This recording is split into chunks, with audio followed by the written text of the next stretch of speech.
Back in elementary school, I was the type of kid who didn't really know how to start a conversation. I didn't know how to make friends. I ate lunch alone, studied alone, and went back home right after school. One day, I was sitting in the library, doing my reading log, just like every other day, when a girl from my class came over to me, and she sat beside me. She started talking about the assignment, about our classes, and everything in general. Then she asked me, "Hey, do you want to do the reading log together every time?" Of course, I said, yes. And just like that, I had a best friend. We started eating lunch together, hanging out together, and suddenly school felt so much happier. I didn't feel lonely anymore. At that time, I wondered to myself, how did she do that? How did she just walk up to me and build a bridge between us? But looking back, I realized it was just a simple act of kindness. That moment taught me something special that still shapes how I see the world today, that even the smallest act of kindness has the power to connect people. But even though kindness is so simple, we don't always show it, do we? Sometimes we stop ourselves. We feel like we want to reach out, but there's something holding us back. Sometimes it's fear of being misunderstood or of being seen as awkward. Sometimes it's distraction. We get so caught up in our many problems and deadlines that we forget to look around and notice if someone needs a kind word. And sometimes it's because we underestimate the power of small things. We tell ourselves it's not a big deal, but it actually is. In a 2018 study by a psychologist at the University of Chicago, it was found that people consistently underestimate how much others value small acts of kindness. That means what might feel like not a big deal to you probably means a lot more to the person receiving it than you think. And I saw that again a few years later when a simple act of kindness builds another bridge in my life. In middle school, there was a girl in my class who always looked sad. Every lunch break, I would see her sitting at the corner of the table, eating quietly by herself, while everyone else was having fun and chatting. One afternoon, I saw her sitting alone, and something inside me made me walk up to her and started talking to her. I invited her for lunch and to be part of my friend group, and that moment turned into friendship. And years later, we're still close friends. That's when I understood that kindness doesn't just make people happy, but it makes people belong. And studies actually back this up, showing that pro-social actions, like including someone who's left out, increases feelings of belonging for both the person receiving the kindness and the person giving the kindness. That means kindness doesn't just add one person to the circle, but it expands the circle for everyone. And now, as I grew older, I got to experience more things in life. I started to see kindness in a new light, not just as connection and belonging, but as healing. I enjoyed doing different kinds of volunteer work, including organizing activities with kids, helping out in advocacy programs, and volunteering at hospitals. During a time when I was helping out in the physical therapy ward, I met an elderly woman who was trying to walk, and she needed help to practice walking. So I went to help her walk slowly down the hallway, holding her arm to keep her steady.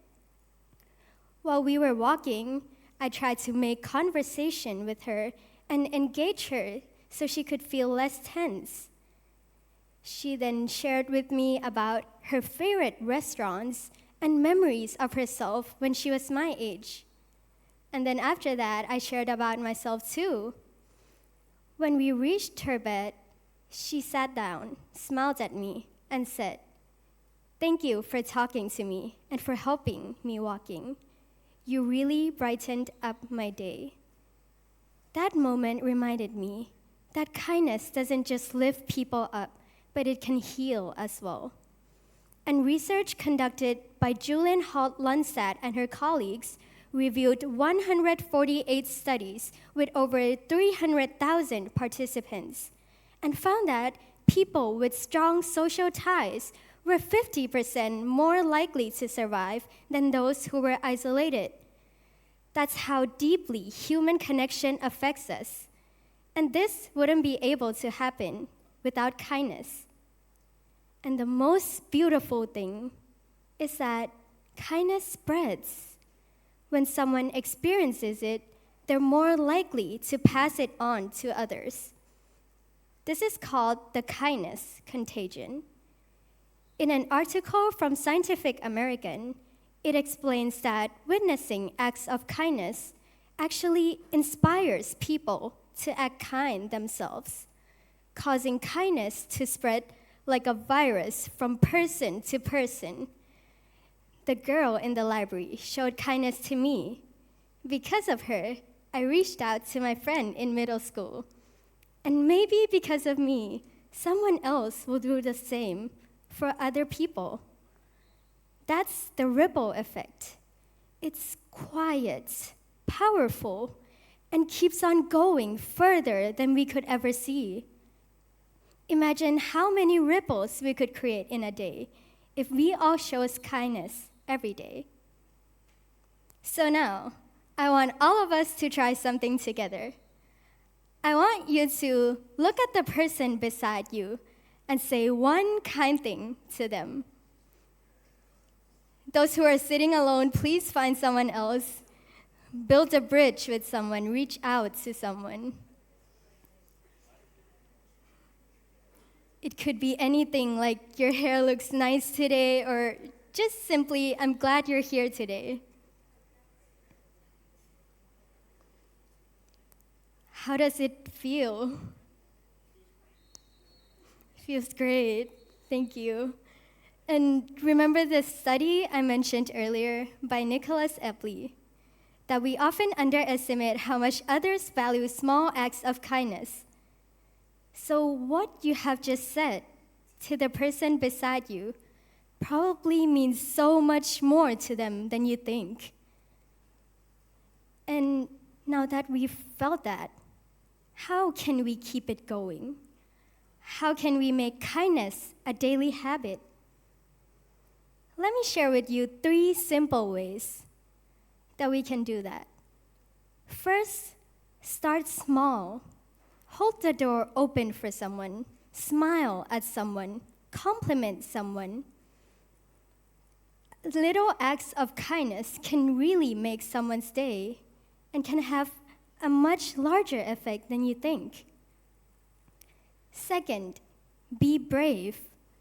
Don't be afraid to say nice things or help people just because you're worried what other people might think. Kindness takes courage to do what you think is best. And third, stay consistent. Let kindness be shown in the way you treat people every day, with patience, empathy, and respect. When you are able to do these things, kindness will become a natural part of your everyday lives. And looking back at my journey, through every story and every small act, I've discovered that kindness connects us, heals us, and reminds me that we all have the power to make a difference. So as we go back into our lives, I want to leave you with this. Kindness isn't just something you receive, but it's something you can choose to give. Every single day, we have that choice to make the world a little brighter, a little warmer, and a little kinder. All it takes is one small act of kindness.